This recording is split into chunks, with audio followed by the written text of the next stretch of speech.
Olá, me chamo Jacqueline, sou estudante do curso de Letras Português Bacharelado da Unifal e vim aqui falar um pouquinho para vocês sobre linguística textual, que foi o tema que escolhi como atividade de extensão de divulgação científica da disciplina Linguística 1, ministrada pela professora Thaís Simeone.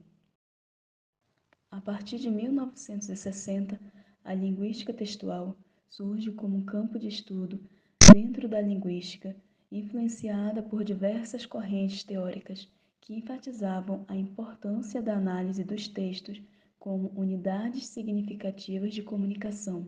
Assim, a linguística textual é um ramo da linguística que se dedica ao estudo da organização estrutural dos textos, investigando como as unidades linguísticas se interrelacionam para formar unidades maiores de significado e como essas unidades contribuem para a coerência e a coesão textual, tendo como objeto de estudo da linguística textual justamente o texto, que provém do latim textus, que significa tecer, entrelaçar.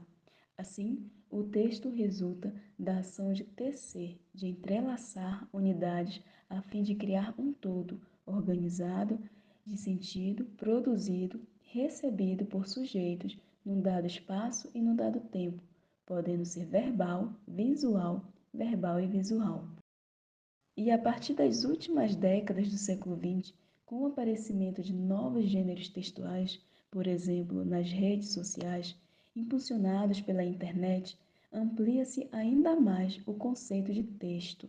E é nesse sentido que o texto pode ser considerado, conforme Bourdieu, estudioso da linguística textual, um evento comunicativo para o qual convergem ações linguísticas, sociais e cognitivas.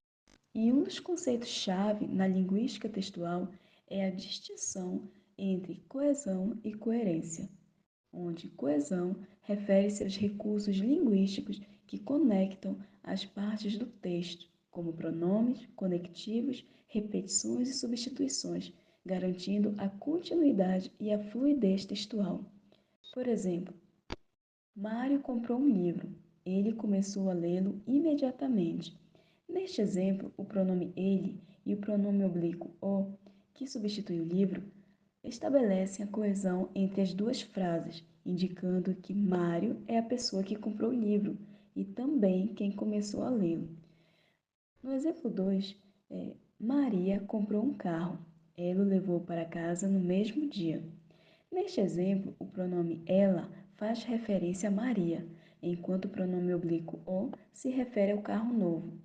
Esses pronomes ajudam a manter a continuidade e a fluidez do texto, garantindo que o leitor entenda claramente quem comprou o carro e o que foi feito com ele.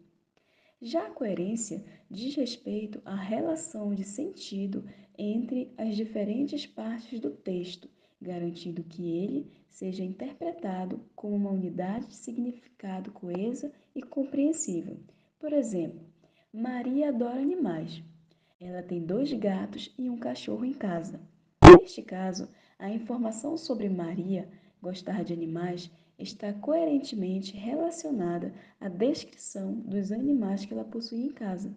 E isso cria um sentido global de que Maria é uma pessoa que tem um forte afeto por animais. O próximo exemplo é: o governo anunciou cortes no orçamento da saúde, e isso gerou protestos em todo o país.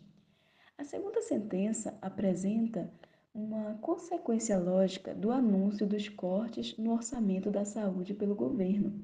A coerência entre as duas sentenças permite ao leitor entender a relação de causa e efeito entre os eventos descritos. A estrutura textual varia de acordo com diferentes gêneros textuais, como, por exemplo, os discursivos, narrativos, descritivos, dissertativos, injutivos e expositivos, e cada gênero possui características específicas que influenciam sua organização e desenvolvimento. Além disso, a linguística textual continua a evoluir com o surgimento de novas tecnologias e novas formas de comunicação digital, levando a estudos sobre textos multimodais, que combinam texto, imagem e som, por exemplo.